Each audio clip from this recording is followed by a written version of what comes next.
ताते जिनवर कथित तत्व अभ्यास करीजे, संशय विभ्रम मोह त्याग आपो लख लीजे।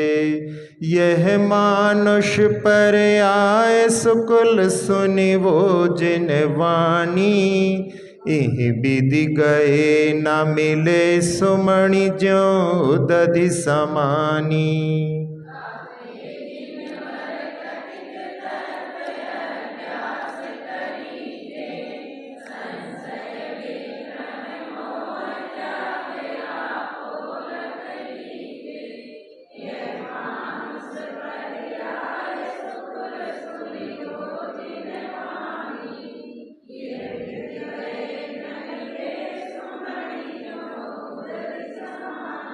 हाँ, इसलिए यहाँ पर कि सम्यक ज्ञान को प्राप्त करने के लिए जिनेंद्र भगवान के द्वारा जो कहा हुआ है उस तत्व का सतत अभ्यास करना चाहिए, और उसके माध्यम से जो सम्यक ज्ञान उत्पन्न होने में बाधा उत्पन्न करते हैं, ऐसे संशय विभ्रम और मोह को छोड़ करके अपनी आत्मा का जो है अनुभव करने का प्रयास करना चाहिए। संशय विभ्रम और मोह ये तीन चीज़ें होती हैं।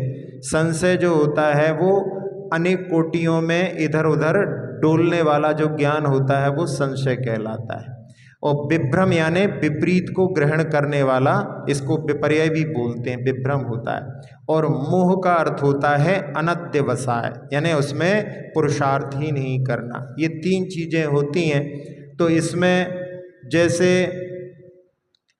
जीव है कि नहीं ऐसा मन में यदि लग रहा है तो ये जो है संशय वाली, यानी दो चीज़ों में है कि नहीं इस प्रकार से, दिखता तो है नहीं इस प्रकार से वहाँ पर जीव है कि नहीं इस प्रकार का संशय यदि लगता है। फिर विभ्रम में कि जो विपरीतता को ग्रहण कर लिया उसमें कि जब तक शरीर है तब तक मैं जीवित हूँ, ऐसा जो माना ये विपरीतता को, क्योंकि जब तक शरीर है तो मतलब है कि केवल एक ही जीवन है, वो वहाँ पर पुनर्जन्म को स्वीकार नहीं कर रहा है। तो उसमें जीव कभी समाप्त नहीं होता। जीवन भले ही समाप्त हो जाए, जीवन के बाद में मरण हो जाता है, लेकिन वो जीवन समाप्त होता है, जीव कभी भी समाप्त नहीं होता। ऐसी दृष्टि जो होती है वो वहाँ पर जो इन तीनों से रहित होती है। लेकिन इसमें व्यक्ति जो है वहाँ पर विभ्रम यानी विपरीतता को ग्रहण करके केवल एक ही भव को मानता है। जैसे चार्वाक मत होता है तो उसमें वहाँ पर कहते हैं भस्मी भूतस्य देहस्य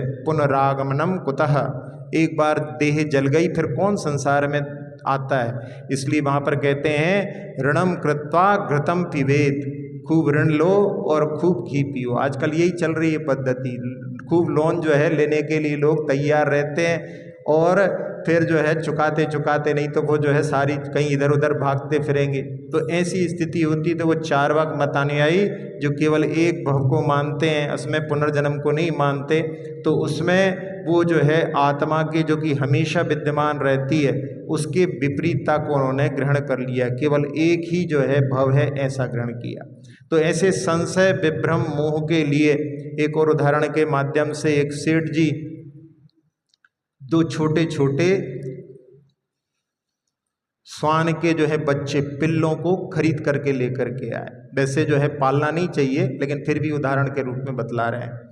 तो उसमें लेकर के आए, अब बड़े सुंदर थे, छोटे छोटे बच्चे अच्छे लगते हैं, बच्चे लोग भी जो है उनको गोद में उठा लेते हैं, खेलते रहते हैं। तो छोटे छोटे बच्चे तो वैसे सबके अच्छे लगते हैं। तो वो वहाँ पर जब तीन जो हैं चालबाज लोग थे, उन्होंने कहा कि ये सेठ जी से प्राप्त करना चाहिए। तो उन्होंने प्लानिंग करके और दो दो फल्लांग छोड़ करके खड़े हो गए। अब एक जो है कहता है अरे सेठ जी ये बिल्ली के बच्चे कहाँ से लेकर के आए हो, बहुत सुंदर लग रहे हैं। तो उन्होंने सुना ना जाने क्या बोल रहा है, यानी उसको अनध्यवसाय सुन करके भी उस पर ध्यान नहीं दिया तो वो अनध्यवसाय हो गया। फिर आगे बढ़े, फिर दूसरे वाले ने जैसा पहले से तय था उसने भी वही बात बोली। तो उस समय में वो अपने गोद में जो लिए हुए हैं उन बच्चों को ही देखने लगे कि अरे ये क्या कह रहा है, कहीं ये बिल्ली के बच्चे तो नहीं है, ऐसा करके यानी उसको संशय होने लगा। और आगे बढ़ा, तीसरी बार जब पहुंचा वहाँ पर तो वहाँ पर फिर उसने वही कहा। तो इस बार तो उन्होंने जो है उसमें विपरीतता को ही ग्रहण कर लिया, उसमें जो है उसको बिल्ली के बच्चे ही मान लिया। तो ऐसे ही शरीर और आत्मा के बीच में सुनते सुनते वहाँ पर कहते हैं कि भाई शरीर अलग होता है, आत्मा अलग होती है, कोई ध्यान ही नहीं देते होगा कुछ। फिर उसके बाद में वो शरीर भी होता है, आत्मा भी होती कि नहीं होती है, इस प्रकार से तो संशय की स्थिति को प्राप्त हो जाता है। और फिर जहाँ जैसा माहौल होता है उसके बीच में रहते रहते अरे कुछ शरीर और आत्मा अलग अलग नहीं होते, सब एक ही है, ऐसा करके विपरीतता को वो ग्रहण कर लेता है। तो ऐसे जो है जहाँ इन जब तत्वों का अभ्यास करते हैं तो उसके माध्यम से ये जो दोष सम्यक ज्ञान में जो लगते हैं उनको दूर करके अपनी आत्मा को जानने का पुरुषार्थ करें। इस प्रकार से यहाँ पर दौलत राम जी कह रहे हैं। और साथ साथ में कह रहे हैं कि ये जो मनुष्य पर्याय है जिसमें कि अच्छा कुल सुकुल, जहाँ पर मुनियों की बनने की परंपरा होती है, जहाँ मान्य जो हैं कुल होते हैं, जहाँ पर शुद्ध भोजन की परंपरा होती है, वो बड़ी दुर्लभता से प्राप्त होता है। और उसमें जिनेंद्र भगवान की वाणी का सुनना, ये सब चीज़ें जो हैं दुर्लभता से प्राप्त होती हैं। और इसके बाद में ये सब चीज़ें प्राप्त होने के बाद में भी यदि पुरुषार्थ नहीं किया तो उस प्रकार की स्थिति होगी जैसे किसी के लिए अच्छी मणि प्राप्त हुई थी और उसने अपने हाथ से उसको समुद्र में फेंक दिया। जैसे समुद्र में फेंकी हुई मणि को ढूंढना खोजना बहुत दुर्लभ है, तो इस प्रकार से मनुष्य पर्याय को प्राप्त करना बहुत दुर्लभ होता है। तो इस प्रकार से यहाँ जो पुरुषार्थ करने के लिए, आत्म तत्व को जानने के लिए और तत्वों के जो विभ्रम है उससे ऊपर उठने के लिए प्रेरणा दी है। अब सम्यक ज्ञान की महिमा और उसके कारण के लिए भी बतलाते हैं। धन समाज गजबाज राज तो काज नावे, ज्ञान आपको रूप भय फिर अचल रहावे, तास ज्ञान को कारण स्वपर विवेक बखानो, कोटि उपाय बनाए भव्यता को आनो।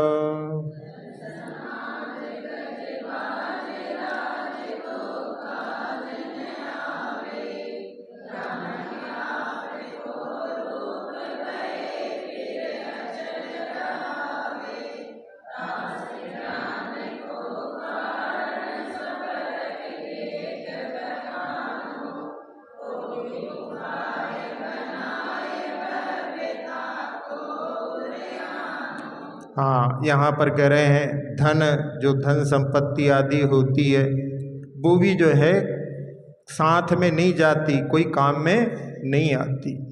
और समाज यानी यहाँ पर कुटुंब कबीला जो होता है, गज यानी हाथी, बाज का अर्थ यहाँ पर घोड़ा होता है, और राज जो राज संपदा आदि भी होती है वो सब चीज़ें काम में नहीं आती। लेकिन ज्ञान जो है वो आपका रूप हुआ, यानी ज्ञान जो है आत्मा का स्वभाव है, इसलिए अपन उस ज्ञान के माध्यम से, भेद विज्ञान के माध्यम से अपने स्वरूप को जो समझ लेते हैं तो फिर वो एक बार, यदि जैसे कहा है कि सम्यक दर्शन यदि एक बार भी हो जाता है तो भले ही जीव अर्ध पुद्गल परावर्तन संसार में परिभ्रमण करे लेकिन वो मुक्ति को अवश्य प्राप्त करता है। तो ऐसे यहाँ पर जो भेद विज्ञान के माध्यम से जिस ज्ञान को प्राप्त किया है वो अचल हो जाता है। तो ऐसा जो है अचल जो कभी छूटने वाला नहीं है, ऐसे जो है स्वरूप को प्राप्त करते हैं। और उस ज्ञान को प्राप्त करने का कारण क्या है, तो कह रहे हैं स्वपर विवेक, यानी स्वपर भेद विज्ञान के माध्यम से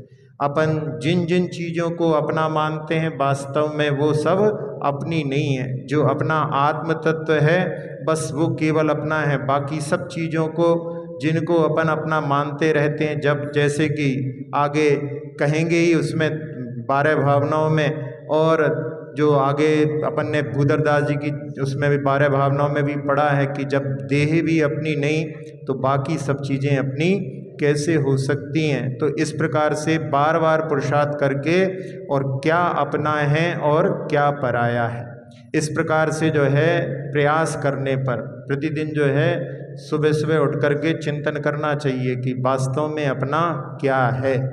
अपन जो जो अपना मान रखा है वो सब केवल मान्यता में है, वास्तव में अपना कुछ नहीं है। जिस मकान की जो रजिस्ट्री पर नाम चढ़ा रहता है कि फले फला व्यक्ति की है रजिस्ट्री, थोड़े दिनों बाद उसके पुत्र की हो जाती, थोड़े दिनों बाद और किसी की हो जाती, तो वास्तव में किसकी रही? केवल नाम ही रहा उसमें। तो इस प्रकार से बस मानते रहते हैं लेकिन कुछ भी अपना नहीं होता। तो मान्यता ही है केवल। इस प्रकार से क्या अपना और क्या पराया, इस पर विचार करके ये भेद विज्ञान के माध्यम से, और इसमें कह रहे हैं करोड़ों उपाय बना करके हे भव्य जीव उसको अपने हृदय में धारण करो, सारे कार्यों को छोड़ करके उसके लिए पुरुषार्थ करो।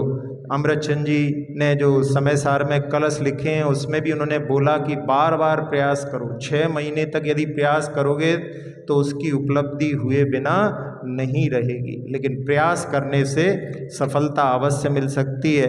और जब प्रयास नहीं करते तो जिस दरवाजे पर ताला भी नहीं लगा हो वो भी खुलता नहीं, यानी ताला भी नहीं है फिर भी नहीं खुलता, क्योंकि प्रयास नहीं करते। और प्रयास करते हैं तो जो है अवश्य सफलता मिलती है। इसलिए यहाँ पर जो पुरुषार्थ करने के लिए प्रेरणा दी गई है।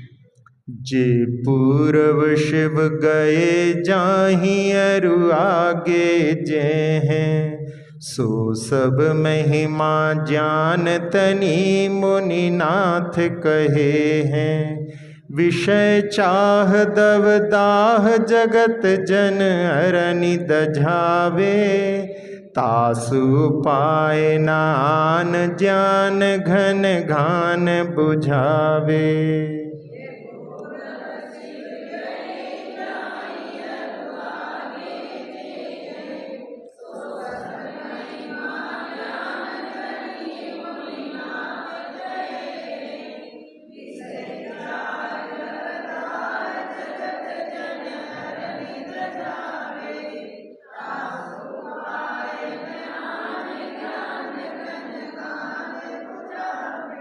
हाँ, यहाँ पर जितने आज तक मुक्त हुए हैं पहले और अभी जो हैं आगे जाएंगे भविष्य में और जा रहे हैं, सबके लिए लिखा उन्होंने कि सब इस ज्ञान के माध्यम से, समीचीन ज्ञान के माध्यम से ही उन्होंने प्राप्त किया है मुक्ति को, ऐसा मुनिनाथ का कहना है। जैसा कि समय सार कलश में भी शुरुआत में ही आता है, भेद विज्ञानता सिद्धा सिद्धा एकिल केचना, तस्सेव अभावतो बद्धा बद्धा एकिल केचना। जितने भी आज तक मुक्त हुए हैं सब वेद विज्ञान के माध्यम से हुए हैं, और जितने भी संसार में अभी उपस्थित हैं वो सब उसी भेद विज्ञान के अभाव में बंधे हुए हैं। तो ऐसे जो हैं भेद विज्ञान के माध्यम से या समीचीन ज्ञान के माध्यम से सब जो है मुक्ति को प्राप्त कर रहे हैं, करेंगे, तो अपने लिए भी उस समीचीन ज्ञान के प्राप्त करने के लिए पुरुषार्थ करते रहना चाहिए। और जो पांचों इंद्रियों की चाह का जो दावानल है उसके माध्यम से सारा जगत जल रहा है, चैन नहीं मिलती उन पांचों इंद्रियों के विषय में। जैसे वो 4 इंद्रिय जीव होते हैं जिनको परवाना बोलते हैं, वो शम्मा के ऊपर, अग्नि के ऊपर, ज्वाला के ऊपर झंपापात करते हैं और अपने आप को जलाते रहते हैं। ऐसे ही जो है इंद्रियों के विषयों में, दावानल में लोग जो हैं जलते रहते हैं, और उसको जो है बुझाने का कोई दूसरा साधन नहीं है, वो केवल ज्ञान रूपी ही मेघ उसको बुझाने में समर्थ हो सकते हैं। इसलिए ज्ञान रूपी मेघों का समूह उसको शांत करता है। इसलिए उस ज्ञान की आराधना के लिए सतत प्रयास करने की आवश्यकता है। पुण्य पाप फल माई हरख बिलखो मत भाई, यह पुद्गल पर जाए उपज बिन से फिर थाई। लाख बात की बात यह निश्चय उर लाओ, तोरी सकल जग दंद फंद निज आत्म ध्याओ।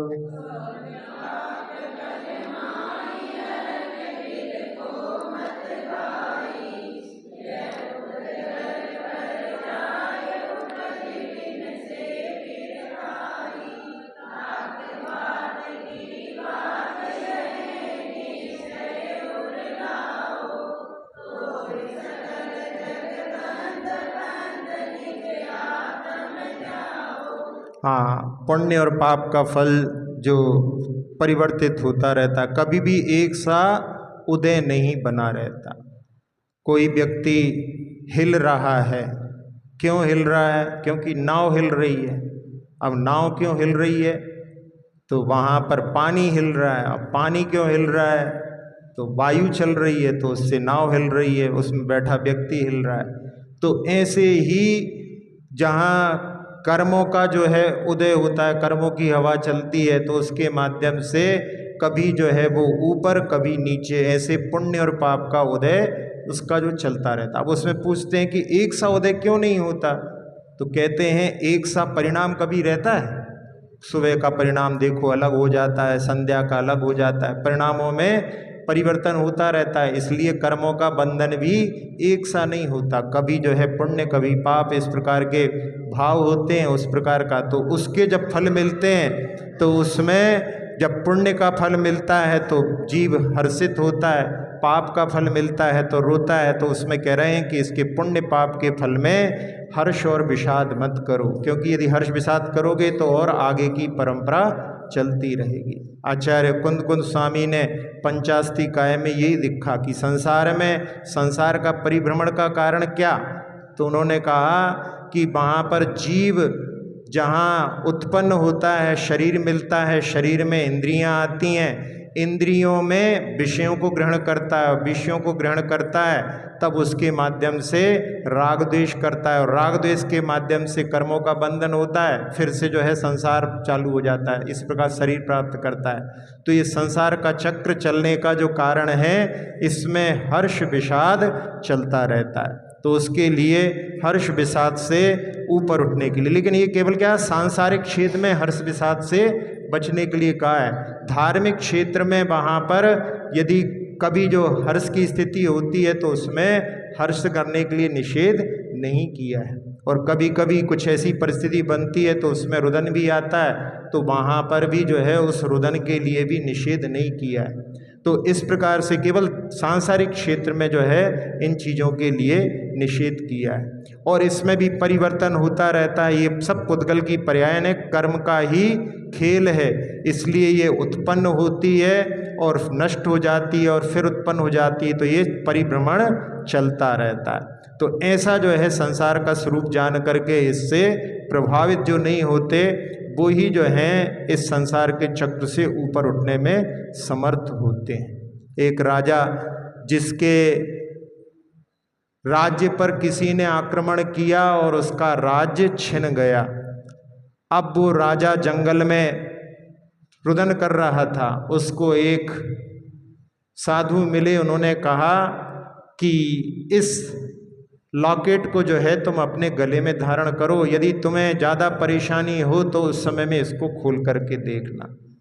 तो उस समय में उनके उपदेश से शांत हो गया, लेकिन बाद में उसने अपनी परेशानी में समझ करके कि अब देखना चाहिए, तो उसने वहाँ पर देखा, उस पर लिखा था this too will pass away, ये भी निकल जाएगा। तो उसने जो है समय जो है एक सा नहीं रहेगा, ऐसा सोच करके उसने पुरुषार्थ किया और राज्य पुनः प्राप्त कर लिया। अब राज्य पुनः प्राप्त कर लिया तो बहुत हर्षित होने लगा, लेकिन उन्होंने उस समय में सोचा कि जब उन्होंने बोला था परेशानी हो उस समय में देखना, लेकिन अभी मैं इसको फिर से देखता हूँ, तो फिर से उसको मतलब बात तो देख तो चुका ही था, तो स्मरण तो था, फिर से उसने उसको देखा तो उसने कहा this too will pass away, मतलब ये भी चला जाएगा। तो ये राज भी जो है मृत्यु भले ही जो है कोई दूसरा राजा नहीं छीने, लेकिन मृत्यु तो छीन ही लेगी, तो उसके पहले अपने आत्मा का कल्याण कर लेना चाहिए, ऐसा सोच करके उसने अपने आत्मा के उत्थान के लिए पुरुषार्थ किया।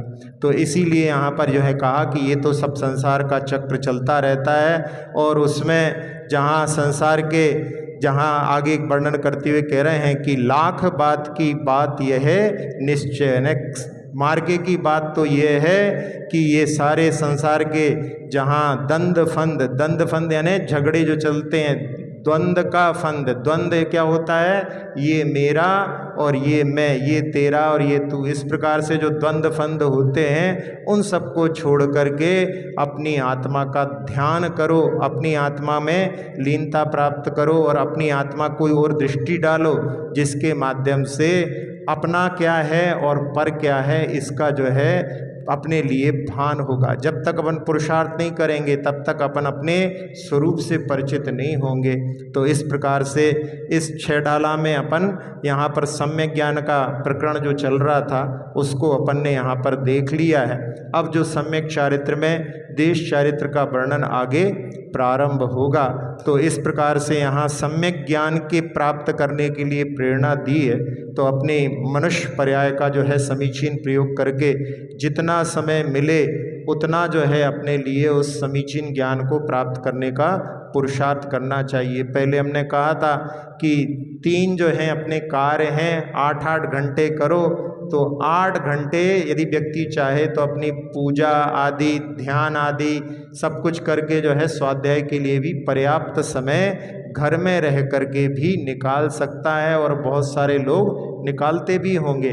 बस केवल एक रुचि की बात है, एक बार रुचि जागृत हो जाए फिर तो जो है मतलब समय कम पड़ने लगता है, लोगों को लगता है कि समय और होना चाहिए। तो ऐसी जो है रुचि एक बार जिनवाणी की शरण में जाकर के अवश्य उत्पन्न होती है। जो जिनवाणी की शरण में जाता है अध्ययन करता है रुचि अवश्य उत्पन्न होती है। यदि रुचि उत्पन्न नहीं हुई है इसका मतलब है अपनी रुचि और कहीं लगी हुई है, इसलिए अपने को इसमें रुचि जागृत नहीं हुई। जिसकी एक बार रुचि जागृत हो जाती है फिर उसको जो है इसके अलावा और कहीं मन नहीं लगता। अक्षर पद मात्रा से दूषित वचन अगर ममहीन रहे,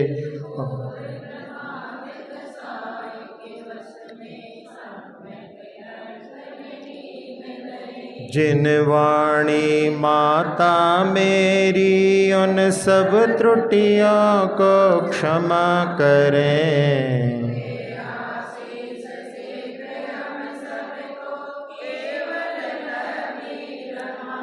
प्राप्त हमें हो बोधि समाधि परिणामों की शुद्धि हो।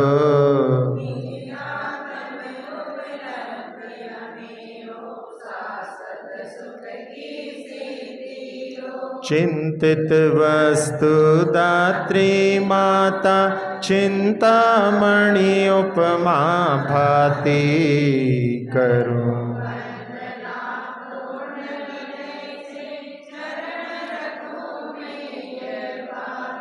कर जिन वाणी स्तुति तन की ममता टार, महामंत्र का जाप अब सभी जपे नभ बार।